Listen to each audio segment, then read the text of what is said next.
አገር ሲያድግ ከተማ እየሰፋ ይሄዳል። ለዚህ ደግሞ መሰረቱ ገጠር ነው። ገጠር ላይ የሚመሰረቱ ከተሞች ለነገ ዘላቂ የሆኑ ከተሞችን ለመመስረት ሚናቸው በእጅጉ የጎላ ነው። የገጠር ቀበሌ ማዕከላት ምስረታ መስፋፋት ሰፊ ቁጥር ያለውና በግብርና የሚተዳደረው ተበታትኖና ተራርቆ የሚኖረው የህብረተሰብ ክፍል በአንድ ማዕከል በማሰባሰብ በአገሪቱ ኢኮኖሚያዊ፣ ማህበራዊና ፖለቲካዊ ተቋማትን በቅርበት እንዲያገኝና እንዲሁም ተሳታፊ ተጠቃሚ እንዲሆን ያስችላል። አርሶ አደሩ የመሰረተ ልማት ተጠቃሚ እንዲሆንም እንደዚሁ ጠቀሜታው የጎላ ነው። በሌላ በኩል ከተሞች ከጅምሩ ሲጠነሰሱ በፕላን እንዲመሩ በማድረግ ስርዓት ያለው ከተማ ለመፍጠር ምቹ ሁኔታን ይፈጥራል።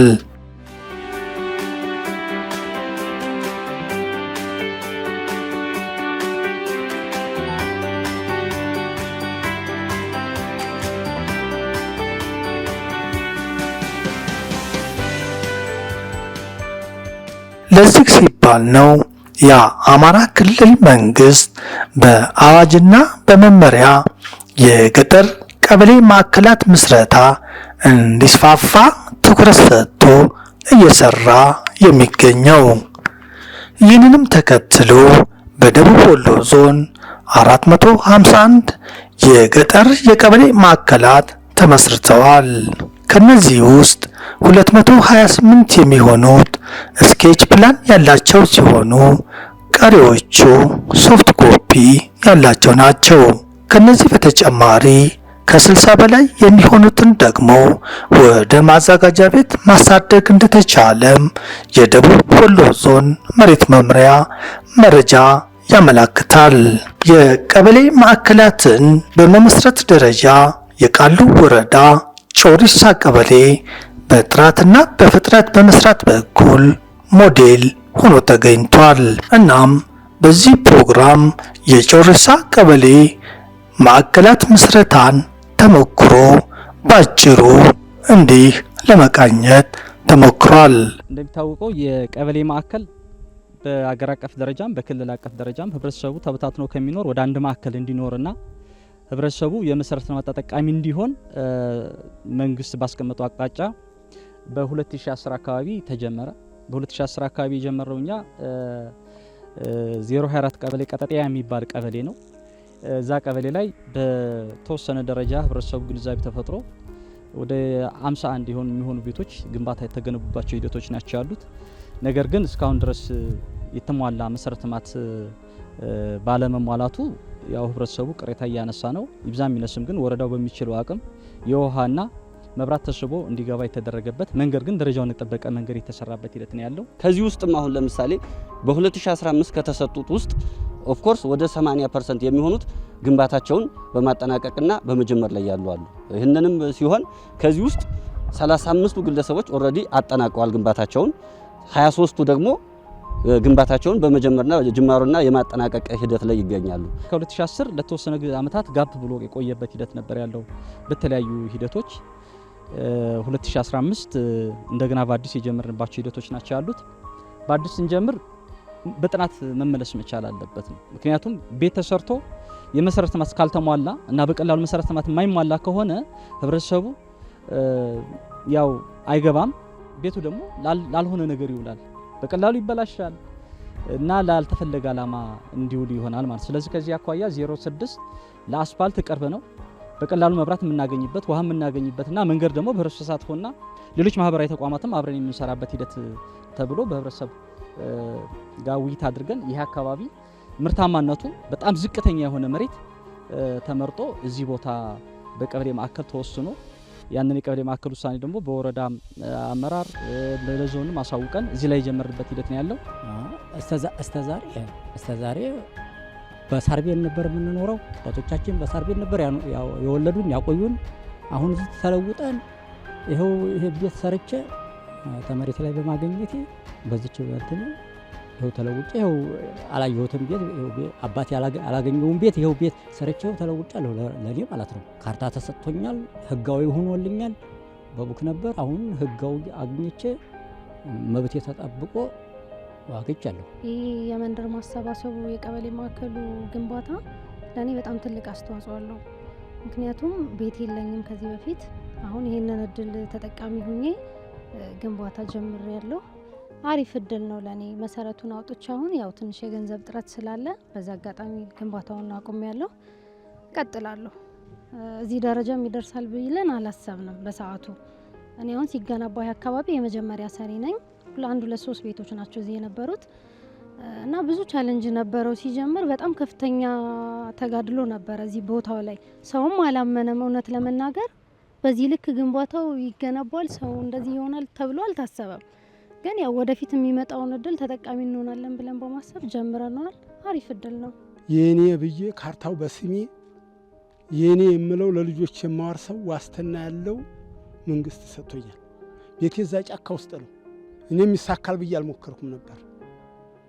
ግን በኋላ ይሆናል ና ግባ ትሰራለህ በማለት ያንን 130 ሺህ ብር አካባቢ የመሬት ካሳ ከፈል ተመራሁኝ። አልሐምዱሊላህ እንዴት ጥቅም አለው ብታምም። አሁን እዛ እኔ ታምሜ ባሳር ነበር የዳንኩት። ይህን እንጨት ሳዘጋጅ አጋጣሚ በእንጨት ለማንጣት እንኳ ያስቸግራል። ያለሁበት ቦታ ሽርኩቻ ነው፣ እርማ ውስጥ ነው፣ መንገድ የለም፣ መብራት የለም፣ ምንም ያው ተንጨትና ከውሃዋ ውጭ ማለት። አሁን ግን ይኸው ደጃፌ መኪና ይቆማል። አላህ ይስጠኝ እንጂ ልጆቼ ቢጠነክሩ መኪና ደጃፌ ነው ቤቴ ነው እና የኔ የምለው ነው ያገኘሁት። እኔ በጣም አርኪ ነው፣ ረክቻለሁ። በተቀበልኩ በአንድ ወሬ ውስጥ ቤቱን ጀመርኩኝ። እኛ የራሳችን ግን በደስታ ነው። አብረን ጫካ አጽድተናል። እኔ በራሴ የመሩ ሰዎች ያው እነ ቢንያምም ባለሙያዎችም አሉ ያውቃሉ። በደስታ ነው እንትን ያልነው። ያው ፍሬውንም አይተን ለውጤት በቅተናል። ለስራ ማመች ነው ብለን አሰላሰብን። አስፋልት ስለሆነ ህጋዊ ቦታ ነው። በቃ እዚህ ያው ሰርተን ከተቀመጥን ወደ 6 ወራችን አሁን ከገባን እዚህ ወደ ከተማ ጠጋ ብዬ ህገ ወጥ ላይ ከምሰራ እዚህ የተሸነሸነ ቦታ ላይ መስራቱ ህጋዊ መሆኑ ለእኔም ለመንግስትም አዋጭ ነው ብዬ አስባለሁ። አንደኛ ህጋዊ ነሳ አሁን ከዚህ ጀምሮ ኮመርሻል ስታይ ቦታ ነበር፣ ግን ምንም ካርታ የለም፣ ምንም ህጋዊ ሰነድ የለም። ይሄ ግን አንደኛ ህጋዊ ሰነድ አለው፣ ሁለተኛ አስፋልት ላይ ነው። ማንኛውም ነገር ብታቀርብ እዛ መጋዘን አለ፣ ከስር ግራውንድ ያለ መጋዘን አለ። ብትገቡ ብዙ አለ። ደግሞ በዛ በኩል ምርጥ ጎረቤት አለኝ። ማንኛውም ነገር ያቀርባል። ዱቄት ብትፈልጉ እዛ አለ፣ አተር ብትፈልጉ አለ፣ ጤፍ ብትፈልጉ ያቀርባል፣ ዱቄት ብትፈልጉ ያቀርባል። ይሄ ጓደኛችን ማለት ነው። እኔ ሀርቡ በውክልና እንዲህ ቤት ሰርቻለሁ ህገወጥ አይኔ እያየ መዘጋጃ ፈርሷል።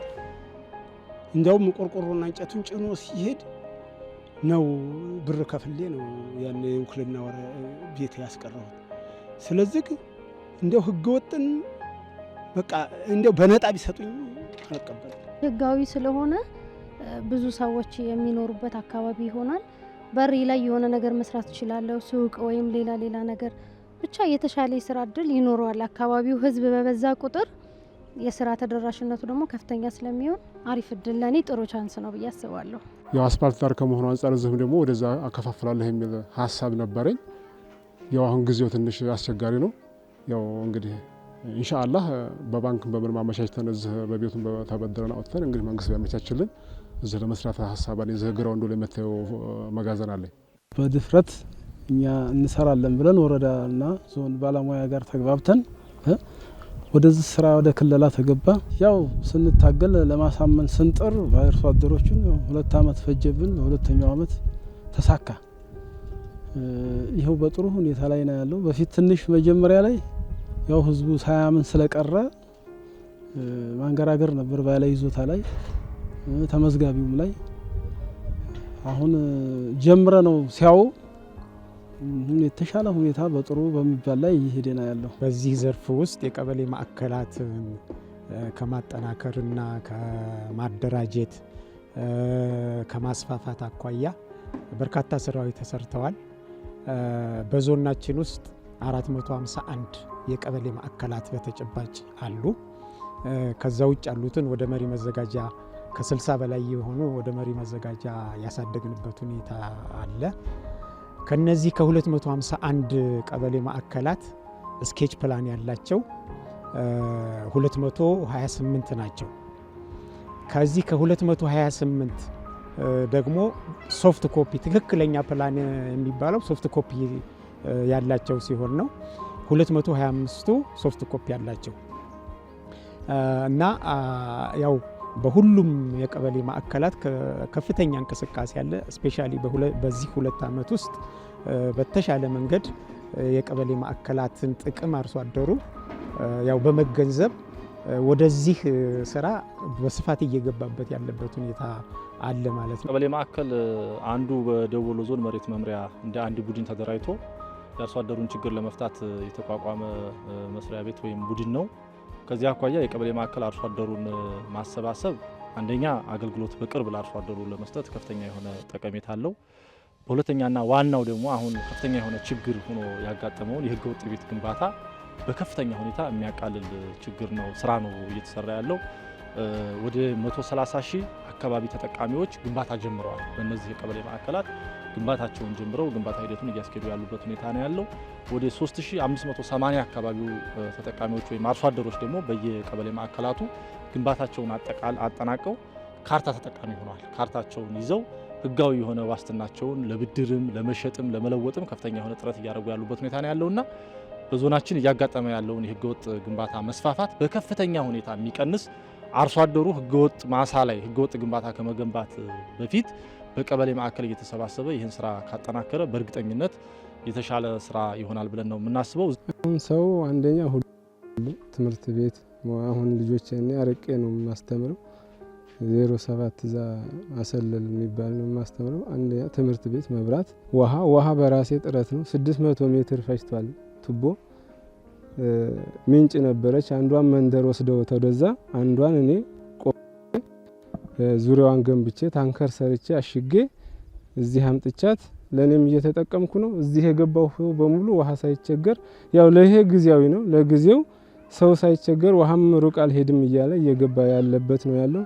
መብራት እና ይሄን ውሃ ቢሟላልን መንገዱን በራሳችን ጥረት እየሞከረ ነው እና በዚህ መንደር ላይ ያረፈ መብራት አለ እሱ ወደ መንገድ ቢወጣልን የሚል ነው። እንግዲህ ቤት ዋናው ቤት መስራቱ አይደለም፣ መብራት ያስፈልጋል፣ ውሃ ያስፈልጋል። ይሄንን እንግዲህ ደግሞ ያው ተላይ ነው በእኛ አቅም የሚሰራውን በእኛ አቅም ተመንግስት ደግሞ የምንጠይቀውን ተመንግስት ተደርጎ ይሄንን እንዲደረግልን ነው የምንጠይቀው እንጂ እንግዲህ የጮሪሳ ቀበሌ ማዕከል ምስረታ አሁን ላይ እንደሚታየው እጅግ የሚያምር የሚስብና ማራኪ መንደር እየሆነ መጥቷል። ብዙዎቹ የቤት ግንባታዎች በብሎኬት የተሰሩና ደረጃቸውን የጠበቁ ናቸው። አንዳንዶቹም ደግሞ ባለ አንድና ባለ 2 ወለል ህንፃ የገነቡም እንዳሉ ታዝበናል። እዚህ ደረጃ ላይ እንዲደርስ ደግሞ ብዙ ፈተናዎችን አልፈው እንደሆነ የዘርፉ አመራሮችና ባለሙያዎች ይናገራሉ። በጣም ብዙ ቻሌንጅ ጥይት እስከ መታኮስ ድረስ ደርሰናል። ይህን ስራ ስንሰራ አስተዳዳሪውም በጥብቅ ይዞ የወረዳ አስተዳዳሪም በጥብቅ ይዞ የጽህፈት ቤት ኃላፊዎችን በጥብቅ ይዞ ግን ወደ ተግባር ተገብቷል።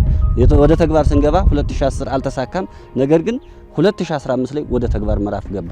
2015 ወደ ተግባር ምዕራፍ ስንገባ ብዙ ሰዎችን አዌርነስ ፈጥረናል። ነገር ግን ያው ይህን ያክል አጥጋቢ የሚባል አዌር አልሆኑም ነበር። በዛ ሰዓት ከአርሶ አደር ለቀበሌ ማዕከል ብለን የሚተነሽ አርሶ አደሮችን ለየን። እነዚህ የለየናቸው አርሶ አደሮች 7 ነበሩ። 7 አርሶ አደር ተነሽ አርሶ አደሮችን ለየን። ለነዛ አርሶ አደሮች የሚገባቸውን ካሳ ተሰርቶ ከዛ በኋላ ለነሱ በሚጠበቅላቸው እንደውም መመሪያው በሚፈቅደው መሰረት ለነሱም ለልጆቻቸውም ተይዞ ወደ ስራ ተገባ። ይህንን ስናደርግም 2015 ላይ አጠቃላይ የቦታ ማስረከቡና ሁሉን ነገሮችን አድርገን ወደ ግንባታ ምዕራፍ የተገባው ግን 2016 ነው። እነዚህ የምናያቸው ቤቶች አሁን አብዛኞቹ አሁን እነዚህ የሚታዩ ቤቶች 2016 ላይ ነው። 2016 2017 ተገምተው ከዚህ ተደርሱ። ከፍተኛ ቻሌንጅ አለ።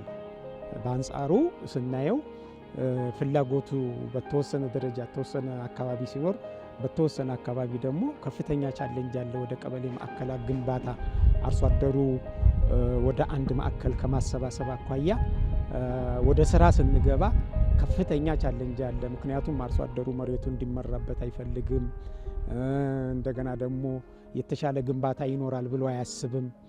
በተለያዩ ምክንያቶች አፍራሽ የሆኑ እንትኖች አሉ። ወደ ስራ ገብተን እንኳ መከፋፈል ካጀመርን ብሎክ ከፍተን ችካል ከምንቸክልበት ወቅት በማግስቱ ችካሉን ማናገኝበት ሁኔታዎች ነበሩ እና ከፍተኛ ችግር ስለነበረ አሁን እኛ ችግሮቹን በሁሉም ቀበሌ ማዕከል ያሉትን ችግሮች አሰባሰብን። ምንድነው ችግሩ የሚል ነገር የቀበሌ ማዕከል እንደፈለግ ነው በእቅዳችን መሰረት የማይሄደው ለምንድነው የሚል ነገር ጥያቄ አነሳን። ችግሮቹን አሰባሰብን። እነዚህን ችግሮች ጋዘር ካደረግን በኋላ ከሚመለከታቸው አካላቶች ጋር ውይይት አደረግን። እኛም ደግሞ ምን ማድረግ አለብን የሚለውን ነገር ውይይቱ ጋር ፖለቲካ አመራሩ ጋር በተለይ ከፍተኛ ውይይት አደረግን። እንደኛ ሊያዋጣን አሁን የሚችለው አርሶ አደሩ ግንዛቤ ይፈጠርለታል። ግንዛቤ ቢፈጠርለትም ቅሉ ግን በተግባር እስካላየ ድረስ ይሄን ያህል አይደለም አርሶ አደሩ ነበርና አሁን የኛ እንደ መፍትሄ አድርገን ለዚህ ይሄን ችግር መሻገር የምንችለው ሞዴል ቀበሌዎችን መፍጠር ነው። ስለዚህ ሞዴል ቀበሌዎች ከፈጠርን እነሱን አስተማሪ አድርገን ወደ ሌላው እንዲሰፋ በማድረግ ሌላው ደግሞ እነዚህን ቀበሌዎች እያየ የተሻለ ስራ ሊሰራ ይችላል የሚል ነገር አቀረብን። ይህን የማህበረሰቡንም ችግር ለመፍታት የፍላጎታቸውን ለመመለስ ስንል 2016 እንደ አዲስ ደግሞ ሁለተኛ ዙር የቀበሌ ማዕከል ለማስፋፋት ሞከርን።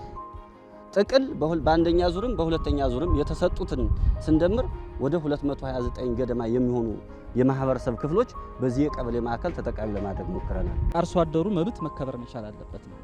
መጀመሪያም የሚከበርለት ምንድነው 500 ካሬ ሜትር ያገኛል። እድሜው ከ18 ዓመት በላይ የደረሰ ደግሞ እንደ መሬቱ ስፋት መሰረተ መታሳቢ ተደርጎ ልጆቹ ያገኛሉ ማለት ነው። እዚህ ቀበሌ ማዕከል በዝቅተኛው አንድ ልጅ ከዛ በላይ ግን 12 ልጅ ያገኛል። የራሱ 500 ካሬ ሜትር ተጨማሪ እንደገና ደግሞ 12 ልጅ ድረስ ያገኙበት ሂደት ነው ያለው። ስለዚህ አርሶ አደሩ በዛ ተጠቃሚ ነው። ፕላስ የካሳ ክፍያም ያገኛል በቀሪ መሬቱ ማለት ነው። ስለዚህ እነዚህን መሰል ስራዎች ተሰርተው በአግባቡ ስራ እየተሰራ ያለባቸው ሂደቶች ናቸው ያሉት። ይህን ስናደርግ የመጀመሪያ ዙር እንደነገርኳችሁ 11 አርሶ አደር በ2.4 ሄክታር ላይ ጀመር። አሁን ላይ እንደምታዩት የመጀመሪያ ዙሩ 81% ግንባታው እየተገነባ ነው ያለው። ወደ 18 ቤቶች ሰዎች ገብተዋል።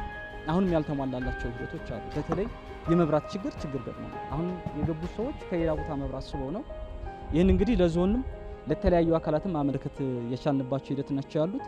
ሁለተኛው ውሃ ነው። ውሃ ከውሃ ጽሕፈት ቤት ጋር በመተባበር የተወሰነች አነስተኛ ቦኖ ተሰርቷል። ለግንባታና አሁን ላለው ህብረተሰብ ተጠቃሚ ያደርጋል። በዘላቂነት ግን በዚህ ዓመት ውሃ ጽሕፈት ቤት አቅዶ እዚህ ላይ እንዲሰራ የሚደረግባቸው ሂደቶች ናቸው ያሉት ማለት ነው። ሌላ እየተሰራ ያለው ከመንገድ አኳያ ነው። መንገድ በህብረተሰብ ተሳትፎ እየተሰራ ነው ያለው። እንደዚሁም ማህበራዊ ተቋማት መስጊድን በተመለከተ መስጊድም እንደዚሁ ህብረተሰቡ በራሱ ካሳ ከፍሎ እዚሁ አካባቢ የመስጊድ ግንባታም ወደ 4000 ካሬ ሜትር ያስለቀቀበት ሂደት ነው ያለው ማለት ነው። ስለዚህ እነዚህ መሰረት ተደርጎ ስራ እየተሰራ ያለበት ሂደት ነው ያለው።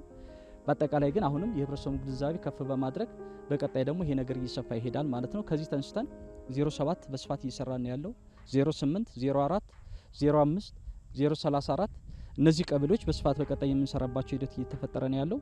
በዚህ ዓመት ደግሞ 4 ቀበሌዎችን በአዲስ የቀበሌ ማዕከል ግንባታና ለመስራት ዝግጅት እያደረግን ያለ ነው ማለት ነው። ማንኛውን ነው የት ላይ ነው ሞዴል መፍጠር ያለብን የሚል ነገር አነሳን።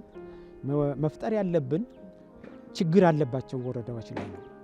ችግር ያለባቸው ወረዳዎች ላይ እኛ ወርደን ካላሳየን አስቸጋሪ ነው። ሌሎች ቀበሌ ማዕከሎች የተሻለ እንትን ያላቸው ላይ አንሄድም። ችግር ካለባቸው ወረዳዎች ውስጥ ቃሉ ወረዳና ተውለደሬ ወረዳ ናቸው። ሁለቱ ወረዳ ላይ መፍጠር አለብን። ምክንያቱም ቃሉ ወረዳ ወደ 33 ቀበሌ ማዕከል አለው። ከ33 ቀበሌ ማዕከል አንዲት ቀበሌ ማዕከል 024 የምትባል ቀበሌ ማዕከል ናት ግንባታ የተጀመረባት ማለት ነው። ስለዚህ ይህንን ወደ ተግባር ገባን፣ ፕላን አወጣን። እንዴት እንሄድ የሚለውን ነገር ዝርዝር እንትን አደረግ ምን ችግሮች ያጋጥሙናል ምን መፍትሄ ማስቀመጥ አለብን የሚለውን ነገር ካወጣን በኋላ ቀጥታ ከወረዳ ሙያተኛና ከወረዳው ጽፈት ቤት ኃላፊ ጋር ውይይት አደረገ።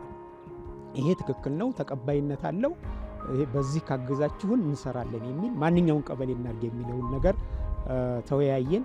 ቀበሌውን ስንመርጥ ከቦታ አመራረጥ መመሪያው ላይ የተቀመጡትን እንትኖች መስፈርቶች ሊያሟላ የሚችል ቀበሌ ማዕከል ነው መስራት ያለብን የሚል ነገር ለምሳሌ የአርሶ አደሩን ሰብል ምርት በማይጋፋ ሁኔታ ለመሰረተ ልማት ቅርብ የሆነ ለማስገባት ችግር የሌለበት ወዘተ የመሳሰሉት እንትኖች መስፈርቶች 7 መስፈርቶች አሉ። እነዛን ሊያሟላ የሚችል አዲስ ቀበሌ ማዕከል አዲስ ቦታ ነው የሚለውን ነገር ያዝን።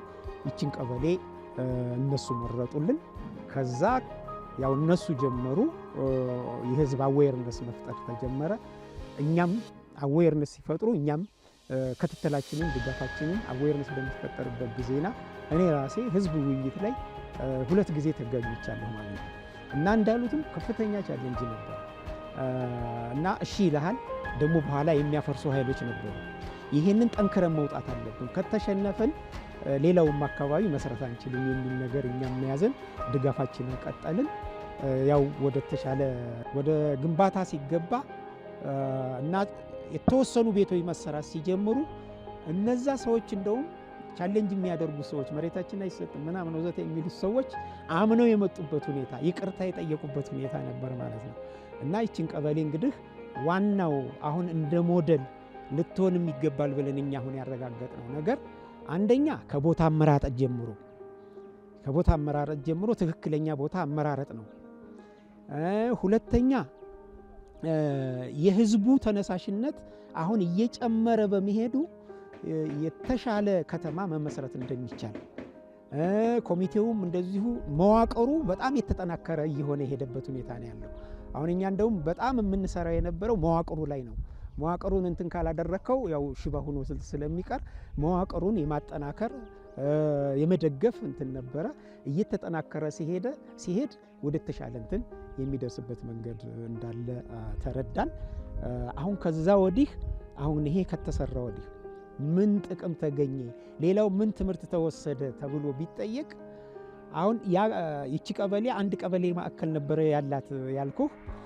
አሁን ባለፈው አመት እንኳን 5 ቀበሌ ለኔ እንደውም እየተባለ ለኔ ያርጉልኝ ይሄንን ካዩ በኋላ ሌሎች ቀበሌዎች ማለት ነው ያው ቻሌንጁ ቀርቶ ከፍተኛ እንትን በቃ ትግል ለኔ የሚሰራልኝ የሚል በርካታ ቀበሌዎች መጡ። ባለፈው አመት 5 ቀበሌ ማዕከል ስኬች ፕላን ሰርተን ቦታም መከፋፈል ድረስ የተደረሰበት ሁኔታ አለ ማለት ነው። ኢቭን ስራውን እዚህ የሚገነባውን ግንባታ በዚህ መንገድ እንገነባለን እያሉ የጀመሩበት ሁኔታ አለ። አሁን 07 እዚህ ብትወስድ ቅርቡ የዚህን ግንባታ በብሉኬት የጀመሩትን በማየት በቃ እኛም በብሉኬት መስራት አለብን ብለው እዚህ ቅርብ መንገዳችን ላይ በብሉኬት የተጀመረበት ሁኔታ አለ ማለት ነው። ወረዳ ላይ ያየን ያለነው ነገር ምንድነው? በተሻለ ግንባታ እንደውም በብሎኬት ጭምር ግንባታዎች የተገነቡ መሰረተ ልማት ለማሟላት ከፍተኛ የሆነ ዝግጅት ያደርጉ ያሉበት ሁኔታ ነው ያለውና ይሄ ስራ በዞናችን በሁሉም ወረዳዎች በሁሉም ቀበሌ ማዕከላት ተጠናክሮ እንዲቀጥል ከፍተኛ ጥረት እናደርጋለን። ወደ 159 አካባቢ የሚሆኑት ኦልሬዲ በፕላን የሚመሩበት ሁኔታ ነው ያለውና ይሄንን ሌሎቹም ቀሪ ወደ 225 አካባቢ ቀበሌዎች አሉ። እነሱንም በፕላን እንዲመሩ ከፍተኛ ስራ እየሰራን ያለንበት ሁኔታ ነው ያለው። አሁን በዚህም በጀት ዓመት ከፍተኛ ስራ እየሰራን ወደ 25 አካባቢ ፕላን ሰርተን ወደ ተግባር የገባንበት ሁኔታ ነው ያለውና ይሄን ተሞክሮ ለሌሎችም ቀበሌዎች አጠናክረን የምንቀጥልበት ሁኔታ ነው ያለው። እንግዲህ በአጠቃላይ የጮርሳ ቀበሌ ተሞክሮ ባጭሩ ይሄንን ሲመስል ከዚህ በመነሳት ወደ ሌሎች ቀበሌዎች ተሞክሮ እንዲስፋፋ በማድረግ በኩል ሁሉም ባለድርሻ አካላት በቅንጅት ሊሰሩ ይገባል እያለን ዝግጅታችንን በዚሁ ቋጨን። ሰላም።